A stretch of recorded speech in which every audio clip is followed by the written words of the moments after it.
When Winston Churchill arrived in America, he wasn't looking for hope. He was looking to see if a nation could be turned into a weapon. December 22, 1941. Washington, D.C. The Potomac air was brittle with a winter chill as the HMS Duke of York slipped through the gray Atlantic waters. On board, Winston Churchill, wrapped in a heavy overcoat, a cigar firmly clenched between his teeth, stared at the approaching American coastline.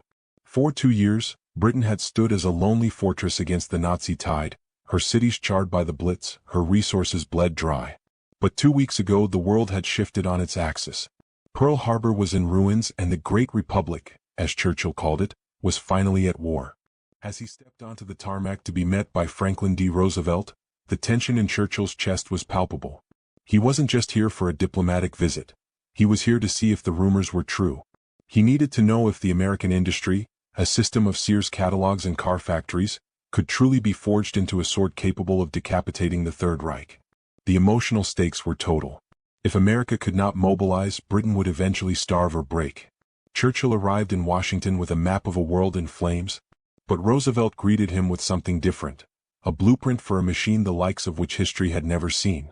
In the quiet, wood-paneled rooms of the White House, the two men sat late into the night. Churchill, ever the historian, spoke of grand strategy and Mediterranean campaigns. But as the sun rose over a nation already pivoting its entire economy to total war, the British Prime Minister began to see the first glimpses of a terrifying, magnificent reality. This wasn't just an army being raised, it was an entire civilization being reconfigured for destruction. Churchill had spent his life studying the art of war, but as he looked at the initial production quotas Roosevelt laid on the table, numbers so high they seemed like mathematical errors, he realized he was no longer looking at a mere ally. He was looking at the end of the old world and the birth of a titan. January 1942. The Detroit District, Michigan. While the world's eyes were fixed on the front lines of the Pacific and the frozen wastes of the Eastern Front, a different kind of mobilization was occurring in the American Midwest. Churchill, driven by a restless need to see the steel behind the promises, began to digest the reports coming out of Michigan. What he discovered was a transformation that defied every military logic he had ever known. In Detroit, the assembly lines that had once churned out sleek coupes and family sedans for the American dream were being torn up by the roots. Under the direction of industrial giants like William Knudsen, the big three automakers were committing an act of corporate suicide to facilitate a national rebirth. To Churchill, a man of the 19th century cavalry and Great War trenches, the speed was hallucinatory. One particular site caught his attention: Willow Run. Here, Ford was constructing a single building so massive it occupied nearly 70 acres.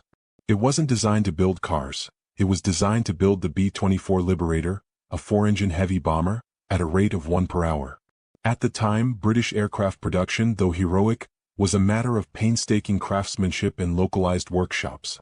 The American approach was different.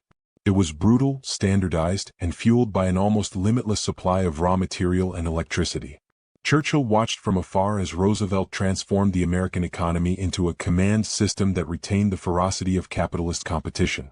He saw the Victory program take shape, calling for 60,000 planes in a single year. To the German High Command, these numbers were dismissed as U.S. bluff and Yankee boastfulness. But Churchill, having walked the halls of the White House and seen the frantic energy of the American planners, knew better. He realized that the war would not just be won by generals on maps, but by the foreman on the factory floor and the housewife now learning to wield a rivet gun. The war machine was no longer a metaphor. It was a physical, breathing entity that was starting to outproduce the entire Axis powers combined. May 1942. The Pentagon, Arlington, Virginia. While the British Empire had spent decades perfecting the quality of its officer corps and the grit of its infantry, Churchill noticed a fundamental difference in the American philosophy of war. It was built on the logic of overwhelming abundance. In the newly completed corridors of the Pentagon, he witnessed a logistical revolution. The Americans weren't just planning battles. They were calculating the tonnage of calories, fuel, and rubber required to move an entire society across 2 oceans. During his visits, Churchill was shown the projections for Liberty ships. These were not the elegant, swift vessels of the British Merchant Navy. They were boxy, ugly, and utilitarian. But they were being built with a revolutionary technique, welding instead of riveting, which allowed a ship to be completed in days rather than months. One vessel, the SS Robert E. Peary, was assembled in a staggering 4 days and 15 hours. Churchill began to grasp the terrifying reality that Hitler's U-boats were no longer fighting a fleet, they were fighting a factory. Even if the Germans sank a dozen ships in a week, the American shipyards at Richmond and South Portland were launching 15. It was a mathematical trap from which the Axis could not escape. The Prime Minister's fascination grew as he observed the American soldier, the GI. Unlike the British soldier, who often made do with patched equipment and strict rationing, the American soldier arrived with a tale of logistics that stretched for miles. They had the best radio sets, the most reliable trucks in the world, the Willis Jeep, and a supply of ammunition that seemed to ignore the concept of scarcity. Churchill privately remarked on this prodigal use of material. He saw that the Americans did not intend to outmaneuver the enemy with subtle tactics alone. They intended to bury them under a mountain of steel and high explosives. The war machine had moved from the factory floor to the shipping docks, and the first gears were beginning to grind toward the European theater. September 1942. General George Marshall's office, Washington, D.C. As the summer heat of 1942 lingered over the capital, Churchill found himself increasingly mesmerized by the man Roosevelt called his master of the sword, General George C. Marshall. To Churchill, who had seen the British War Office struggle with the agonizing trade-offs of a depleted treasury, the scale of Marshall's ambition was nothing short of staggering. The Prime Minister was invited to review the mobilization charts for Operation Bolero, the buildup of American forces in the United Kingdom. What he saw was a tidal wave on paper. The United States wasn't just sending soldiers, they were exporting an entire civilization's worth of infrastructure. Churchill pored over manifests that included entire prefabricated ports, thousands of miles of railway track, and enough canned rations to feed the population of London for years. It was during these briefings that Churchill encountered the Red Ball Express concept and the sheer versatility of the American 2.5-ton truck, the Deuce and a Half. While the German army still relied heavily on horse-drawn wagons for their logistics, the Americans were completely motorized. Churchill realized that the American war machine moved at the speed of an internal combustion engine, while his enemies, and even some of his own divisions, were still tethered to the pace of the animal kingdom. The emotional weight of this realization was profound. For years, Churchill had carried the burden of holding the line. Now, looking at the maps of the American buildup, he saw that the burden was shifting. The United States was not merely joining the fight, they were reinventing the very nature of global conflict. They were treating war as a massive engineering problem to be solved with assembly lines and heavy machinery. However, a chilling question remained in the Prime Minister's mind. It was one thing to build the tools of war in the safety of Michigan or California. It was quite another to use them effectively under the murderous fire of the Atlantic Wall. The machine was built, but it had yet to be truly tested in the crucible of a continental invasion. January 1943. Casablanca, Morocco. The dust of North Africa settled on Churchill's boots as he met Roosevelt in the newly liberated city of Casablanca. Outside the villa, the air hummed with the sound of American engines. This no longer a theoretical exercise on a blueprint. The machine had landed. Churchill walked through the sprawling supply depots that had sprung up overnight along the Moroccan coast. He was struck by a sight that seemed almost decadent amidst the starvation of war-torn Europe. American soldiers eating fresh meat and chocolate, smoking an endless supply of Lucky Strikes, and driving vehicles that were barely a month off the assembly line. But it was the arrival of the M4 Sherman tank that truly captivated the Prime Minister. While British tank designs were often specialized and temperamental, the Sherman was a triumph of American philosophy. It was designed for mass production, ease of repair, and logistical compatibility. Churchill watched as these steel beasts were craned off ships by the hundreds. He knew they weren't the heaviest tanks on the battlefield. The German Tigers and Panthers held a terrifying qualitative edge, but the Americans had a different answer. For every Tiger the Germans built, the Americans would build 20 Shermans. However, the war machine faced a brutal reality check at the Kasserine Pass. In their first major clash with Rommel's veteran panzers, the green American troops were mauled. The machinery had functioned, but the human element had faltered. Churchill watched the fallout with a mix of anxiety and quiet observation. Would the Americans retreat into isolationism after a bloody nose? The answer came not in words, but in the terrifying speed of the American recovery. Within, the leadership was purged, and the American can-do spirit pivoted from manufacturing to tactical refinement. Churchill realized that the machine possessed a quality more dangerous than mere size. It had the ability to learn and iterate at a pace the rigid German hierarchy could never match. The giant hadn't just woken up, it was starting to find its stride. June 1943. Quebec City, Canada. As the tide began to turn in the Atlantic, Churchill met Roosevelt at the Citadel in Quebec for the Quadrant Conference. The Prime Minister was increasingly preoccupied with the Great Design, the eventual invasion of occupied France. He knew that the German defenses along the Atlantic Wall were formidable, but more importantly, he knew that the Nazis controlled every major deep-water port. Without a port, the American war machine would stall on the beaches, choked by its own massive requirements for fuel and shells. It was here that the Americans showed Churchill the audacity of their engineering. If the Germans wouldn't give them a port, the Americans and British would simply build their own and bring them across the English Channel. These were the Mulberry Harbors, massive prefabricated concrete caissons the size of 5-story buildings. Churchill stood over the topographical models, mesmerized. The Americans were planning to sink these giants into the seabed to create instant breakwaters. They were preparing to lay Pluto pipelines under the ocean, to pump millions of gallons of fuel directly from England to the French coast. The Prime Minister realized that the U.S. war machine had moved beyond just more tanks and more planes.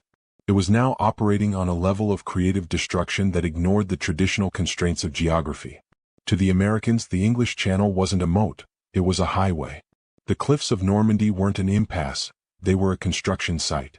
Churchill remarked to his staff that the Americans played war like they played football, with a violent, rhythmic momentum that relied on the weight of the shove. He saw that the United States was preparing to unleash a logistical Big Bang. As 1943 drew to a close, the sheer volume of material piling up in southern England was so great that soldiers joked the only thing keeping the island from sinking into the sea was the thousands of barrage balloons tied to it. Police car light. May 1944. Southern England. The English countryside had vanished. In its place stood a sprawling olive-drab warehouse that stretched from the cliffs of Dover to the Bristol Channel. Weeks before the planned invasion of Normandy, Churchill took a train through the staging areas, and what he saw left him in a state of quiet awe. Every village green was stacked high with crates of ammunition. Every wooded lane was a hidden garage for thousands of GMC trucks and M5 Stuart tanks. The American war machine had reached its terrifying zenith. There were now nearly 2 million American personnel on British soil, bringing with them an inventory that read like a catalogue of modern civilization. Churchill observed mountains of spam, millions of tons of high-octane aviation fuel, and even mobile field hospitals that could be assembled in hours. The Prime Minister visited the 101st Airborne Division, standing among the screaming eagles. He saw men equipped with the M1 Garand, the only semi-automatic rifle issued as a standard infantry weapon in the world. He realized that the American private carried more firepower in his hands than a German squad leader. During a private dinner with General Dwight D. Eisenhower, the Supreme Allied Commander, the conversation turned to the weather and the tides. But the underlying reality was the logistical tale. Churchill knew that for every American soldier on the front line, there were 10 tons of equipment being moved across the ocean. The American machine wasn't just a force of nature, it was a force of industrial inevitability. As he watched the final rehearsals for D-Day, Churchill felt a strange mixture of relief and eclipse. Britain was the unsinkable aircraft carrier, the essential base of operations, but the sheer weight of the shove was now undeniably American. The British Empire had the history, but the Americans had the future. The machine was primed, the tanks were waterproofed, and the ships were loaded. The only thing left was to pull the lever and release this accumulated energy against the fortress Europe.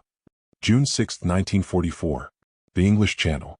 As the sun began to rise over the choppy waters of the Channel, Winston Churchill stood in the map room in London, listening to the crackle of radio reports. The Great Republic had finally unleashed its full weight. Thousands of ships, the steel children of those Michigan and Maine shipyards, clogged the horizon, stretching as far as the eye could see. It was the largest armada in human history, a physical manifestation of the blueprints Churchill had seen in Washington 3 years prior. The news from the beaches was harrowing, particularly at a place called Omaha. The German defenses were murderous, and for a few hours, the machine seemed to grind against the grit of the Atlantic Wall. But then the momentum took over. Churchill watched the reports change from desperate beachheads to a flood of reinforcement. By the end of D-Day, the Americans had landed over 30,000 vehicles and 150,000 men. It wasn't just a landing, it was an industrial transplant. In the months that followed, Churchill watched as the American war machine did what no army had ever done. It sustained a high-intensity, high-speed offensive thousands of miles from its home ports. When the German panzers counterattacked in the Ardennes during the winter of 1944, they found that for every American truck they destroyed, 2 more appeared. For every shell they fired, the Americans fired 10. Churchill would later write in his memoirs about this period, reflecting on the prodigious nature of American power. He realized that the war had been won not just on the day the guns fell silent in Berlin, but on the day the American assembly lines first reached full speed. The war machine had not only broken the back of the Third Reich, it had redefined what a superpower looked like. As the smoke cleared over a liberated Europe, the image that stayed with Churchill wasn't just the generals or the treaties. It was the sight of a lone American jeep parked amidst the ruins of a German city. A simple, mass-produced machine that represented a nation that had learned to manufacture victory on a scale the world had never seen, and likely never will again. The giant had finished its work, and in doing so, it had paved the way for a new world order, forged in the heat of the American furnace.